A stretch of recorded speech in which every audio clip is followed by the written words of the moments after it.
Good morning, students. Welcome in the English class. From today, we are going to start the 7th lesson. Earlier, we have finished the 6th lesson. इसके पहले हमने दिवाली का जो portion था 6th lesson का वो हमने complete किए, इंक्लूडिंग द एक्सरसाइज कंप्लीट की. Now today we are going to start the 7th lesson, the dancing partner part 1, page number 53. Page number 53 पे है. Okay, now let me introduce. Imagine that you are dancing with someone. कल्पना करो कि आप किसी के साथ डांस कर रहे हैं, but the person you are dancing with, लेकिन जिस व्यक्ति के साथ आप डांस कर रहे हो, keeps stepping on your shoes. वो आदमी तुम्हारे शू के ऊपर स्टेप रख रहा है, पैर रख रहा है. The person with whom you are dancing stepping the toes on your shoes. तुम्हारे शूज के ऊपर क्या कर रहा है? वो पैर रख रहा है. और his or her hands keep beating you by mistake. और आप उसका हाथ को काट रहे हो. What will you do? क्या होगा? तुम क्या करोगे? What qualities make a perfect dancing partner for you? जो तुम्हारा पार्टनर है डांस वाला, उसके अंदर कौन से क्वालिटी होना चाहिए? Make a list. उसकी लिस्ट बनाओ. जो पार्टनर तुम्हारे साथ डांस करना है उसके अंदर कौन सी क्वालिटी होना चाहिए? You have to make the list. Now see the lesson. There lived a very wonderful old fellow. एक बहुत ओल्ड फेलो, एक व्यक्ति रहता था, नेम्ड निकोलस गेलिबल, जिसका नाम था Nicholas Geibel, who made mechanical toys. और वो मैकेनिकल खिलौने बनाता था, mechanical, and was famous for them across Europe.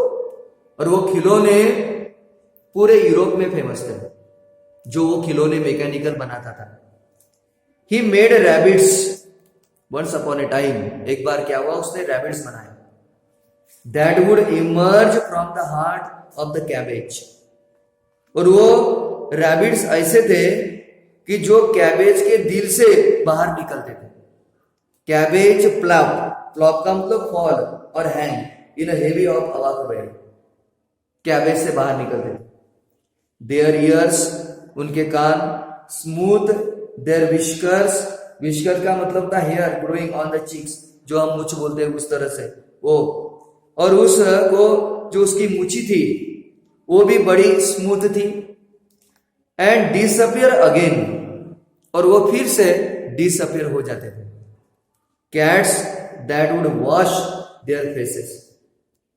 और जो कैट रहती थी उनके चेहरे साफ करती थी.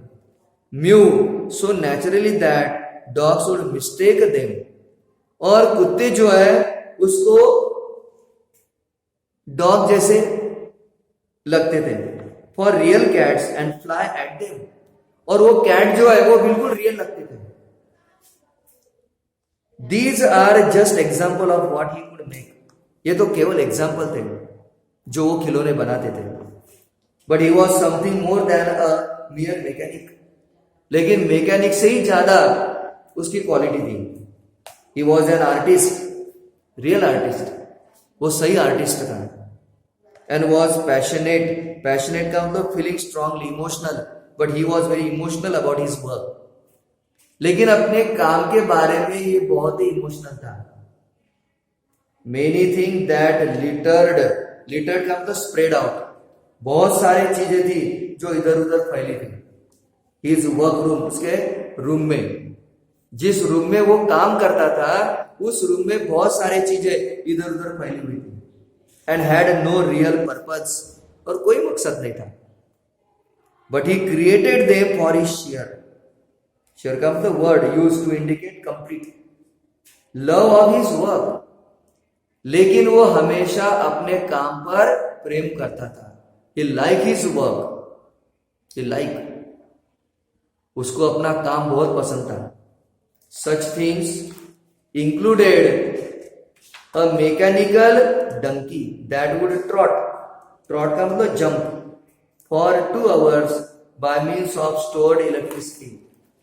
यानी उसने ऐसे घोड़ा बनाया, डंकी सॉरी, ऐसे डंकी बनाया जो इलेक्ट्रिक के द्वारा कम से कम 2 आवर यानी 2 घंटे जो है वो जंप कर सकता था, and faster than living being, और जिंदा डंकी से ही ज्यादा वो चलता था।